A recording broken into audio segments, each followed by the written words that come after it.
Hello everyone. तो इस part के स्टार्ट में हमें दिखाते हैं कि चियान बेचारा काफी देर तक बैठा याओ का वेट करता रहता है। इवन कि सब पैकिंग भी हो गई थी, फिर भी उसने डिलीवरी बॉयज को वहां पर 30 मिनट तक बिठाया हुआ था सिर्फ इंतजार के चक्कर में। और बस फिर उसके बाद वो सामान लेकर वहां से चला जाता है। याओ काफी देर से आज घर लौटी थी और जैसे ही अंदर आई थी उसने जाते ही चियान का कमरा देखा था, जो कि अब बिल्कुल खाली और सोना सोना सा पड़ा था। ये देखकर उसका मूड बहुत ऑफ हो जाता है। वो सैड सैड सी दिखाई दे रही थी। और तो और जब अपना वो भरा हुआ फ्रिज देखती है तो सोचने लगती है कि अब मैं किसके लिए डिनर बनाया करूंगी। तो बस बेचारी आज सिर्फ इंस्टेंट नूडल्स बनाकर बैठ जाती है और अपना टीवी देखने लगती है। और दूसरी तरफ हमें चियान को दिखाते हैं, जो कि अपने बहुत बड़े से विला में बैठा हुआ था। उसका विला बहुत ग्रैंड और बहुत शानदार था और वो जो कभी टीवी नहीं देखा करता था आज एक टीवी सीरियल देख रहा था। याओ ने उसे लगता है आदत डाल ही दी थी और साथ ही साथ उसने याओ वाला टॉय भी हक किया हुआ था। लेकिन थोड़ी देर बाद जब उसे रियलाइज होता है कि मैं कितना चाइल्डिश हो रहा हूँ तो वो टॉय को साइड पर कर देता है। अब नेक्स्ट डे वो जब ऑफिस में जाता है तो जाता है अपने कोलीग्स के पास। वो लोग सारे उसे गुड मॉर्निंग कहते हैं। थोड़ी देर तक वो याओ के डेस्क के करीब ही खड़ा रहता है और उसकी नजर पड़ती है उसके लंच बॉक्स पर, तो उसे पुरानी बहुत सारी यादें आने लगती हैं। अक्सर याओ खाना बनाया करती थी और राइस इसी लंच बॉक्स में पैक कर दिया करती थी। और बस उसी लंच बॉक्स पर उसने नजर रखी हुई थी अपने लंच ब्रेक के लिए। और उसके बाद जैसे ही लंच ब्रेक होती है तो बाओ बेचारा अकेला रह गया था। बाकी सब अपना लंच लेकर आए थे, लेकिन इससे पहले कि बाओ याओ के साथ मिलकर उसका लंच खाने लगे वो तुरंत ही ऊपर पहुंच जाता है और चियान उसको रोक देता है और कहता है तुम लंच नहीं कर सकती। एक बहुत ही कॉन्फिडेंशियल डॉक्यूमेंट है जो कि एक्सप्रेस डिलीवरी से नहीं मंगवा सकता, तुमने क्लाइंट से खुद जाकर उठानी है। वो सोचती है कि लंच बॉक्स ले जाती हूँ, खाना रास्ते में खा लूंगी, लेकिन वो बोलने लगता है जी नहीं, तुम्हें मील भी प्रोवाइड किया जाएगा कंपनी की तरफ से और तुम वही अलाउंस यूज करना अपना खाना खाने के लिए। अब वो जाते जाते अपना लंच बॉक्स बाओ को दे जाती है चियान को देने की बजाय, लेकिन इतने में बॉस का वीआईपी लंच बॉक्स भी रेडी होकर आ जाता है और चियान आते ही वो लंच बॉक्स बाओ को दे देता है और उसके हाथ से याओ वाला लंच बॉक्स खुद लेकर चला जाता है। और यहाँ पर बाओ तो इतना खुश हो रहा था, उसे लग रहा था कि देखा, मैं हमेशा कहता था ना बॉस मेरी कितनी केयर करते हैं, इसलिए तो उन्होंने मुझे अपना लंच बॉक्स दे दिया। अब वो याओ की याद में उसके हाथ का बना हुआ खाना खा रहा था, जो कि हमेशा से उसे बहुत डिलीशियस लगता है। अब उसके बाद वो जून उसके पास आता है और चियान से कहता है तुम्हें मैंने बहुत बदलाव देखा है। पहले तुम अच्छे से सोते नहीं थे, अब बहुत अच्छी नींद आ जाती है। काम करते हुए थोड़ा सा भी नॉइस बर्दाश्त नहीं करते। अब मैं तुम्हारे सामने बैठकर एक ड्रामा देख रहा हूँ, तुम्हें कुछ बॉदर नहीं करता। और फिर तुरंत ही उसे ख्याल आता है, उसकी आंखों में देखकर कहने लगता है कहीं तुम्हें प्यार तो नहीं हो गया और तुम्हारा वो लव्ड वन तो नहीं जिसे तुम्हें बदला है। लेकिन अभी तक उसे याओ पर कोई शक नहीं हुआ था। इतने में वो चैंग शी का जिक्र करने लगता है और कहता है कि देखो याओ हमारे ऑफिस में कितने दिनों से आई हुई है, क्या तुमने उस पर नजर रखी है? कहीं उसका कोई रोमांस या सीक्रेट रिलेशनशिप कुछ ऐसा चक्कर तो नहीं चल रहा? अगर कुछ ऐसा है तो तुमने मुझे सबसे पहले इन्फॉर्म करना है, क्योंकि देखो फ्यूचर में वो मेरी सिस्टर इन लॉ बनने वाली है। मेरी साली हुई तो छोटी बहन की तरह है, उसकी केयर करना मेरा फर्ज बनता है। और फिर उसके साथ ही वो उससे कहता है मुझे अपने विला की एक स्पेयर की दे दो, अगर कभी तुमसे मिलने के लिए आना हो तो मैं तुम्हें बिना बॉदर किए अंदर पहुंच जाऊंगा। और फिर उसके बाद हमें पता चलता है कि एक्चुअली उसने विला की चाबी इसलिए ली है क्योंकि नेक्स्ट वीक चियान की बर्थडे है और उसके लिए वो लोग एक सरप्राइज पार्टी प्रिपेयर कर रहे हैं। वो जून ने कुछ कोलीग्स को अपने साथ मिलाकर एक ग्रुप बनाया था और इसी ग्रुप में याओ भी शामिल थी। अब थोड़े दिनों बाद याओ कॉल करती है चियान को और कहती है कि सर आपसे इम्पोर्टेंट डिस्कशन करनी है, ऑल्दो वीकेंड है फिर भी मैं आपसे मिलने के लिए आना चाहती हूँ। वो तुरंत ही उसे अपनी लोकेशन शेयर कर देता है। अब वो नेक्स्ट डे एकदम रेडी होकर खड़ा हुआ था और बेसब्री से इंतजार कर रहा था याओ का कि वो क्या कहने के लिए आई है। देखता है तो वो बहुत सुंदर सा रेडी होकर आई थी। वो दरवाजा खोलता है और साथ ही उससे कहने लगता है किस बारे में डिस्कशन करनी है, प्राइवेट या काम की? वो कहती है प्राइवेट। वो तुरंत ही बोलने लगता है हाँ मुझे पता है तुम यही कहना चाहती हो ना कि मेरे जाने के बाद घर सोना सोना लग रहा है। अब चाहे तुम कितने ही प्यारे कपड़े पहन कर आ जाओ, जितना भी सज धज लो, मेकअप कर लो, मैं वापस तुम्हारे घर में नहीं आने वाला। तुमने पहले मुझे रोकना था। लेकिन याओ बेचारी कुछ भी बोलती उससे पहले ही पीछे सारा स्टाफ खड़ा हुआ था, जो कि उसे सरप्राइज बर्थडे के लिए विश करने पहुंचा हुआ था। अब ये देखते ही चियान का मूड और भी खराब हो जाता है, लेकिन सारे एम्प्लॉयज बहुत खुश थे।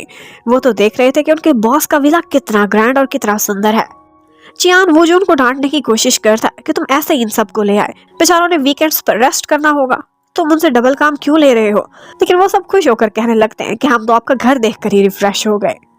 अब वो जो उनको बॉस के घर का विजिट कराता है, जो कि बहुत ग्रैंड था और उसके रूफटॉप पर एक स्विमिंग पूल भी था। ये सब कुछ बिल्कुल परियों की कहानी जैसा लग रहा था। अब उसके बाद वो सब बारबेक्यू पार्टी करने लगते हैं, जो कि वूजून का आइडिया था।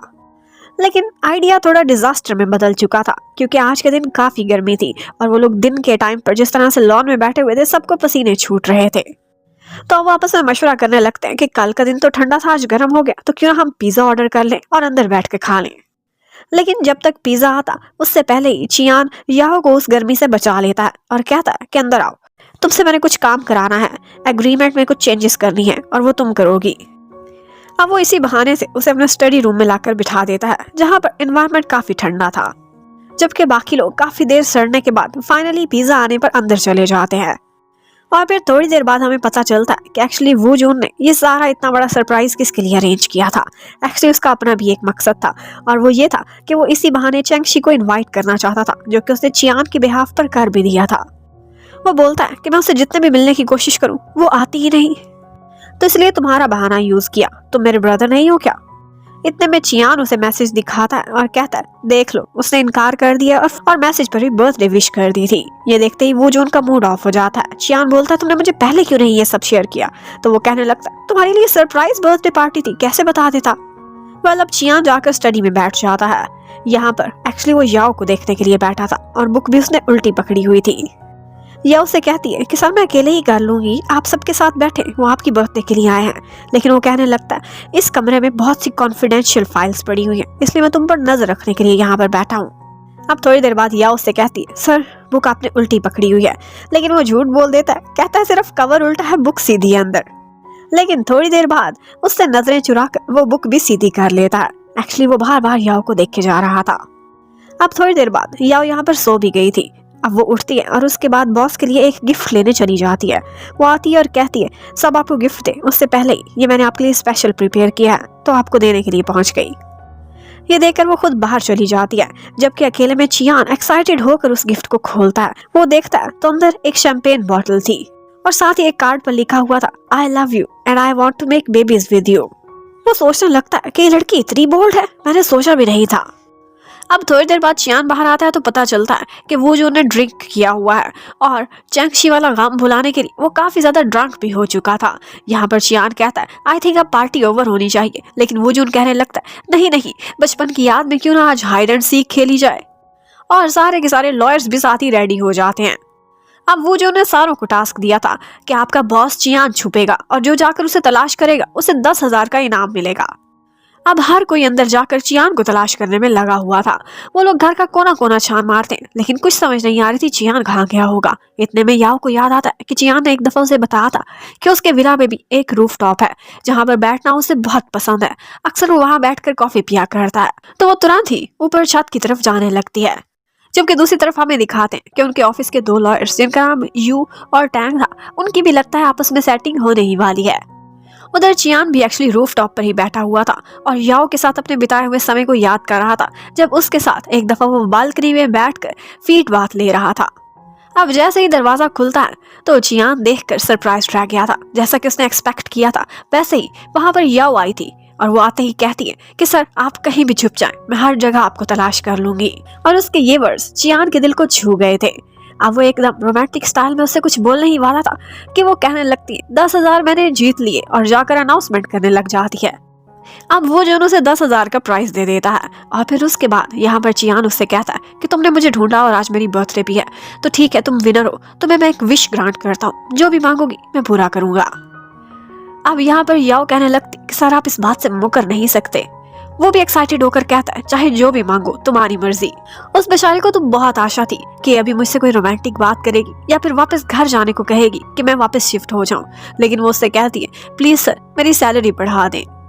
और ऑफ कोर्स ये बात सुनते ही चियान को गुस्सा आ जाता है। वो कहता है सपनों में देखती रहो सपने।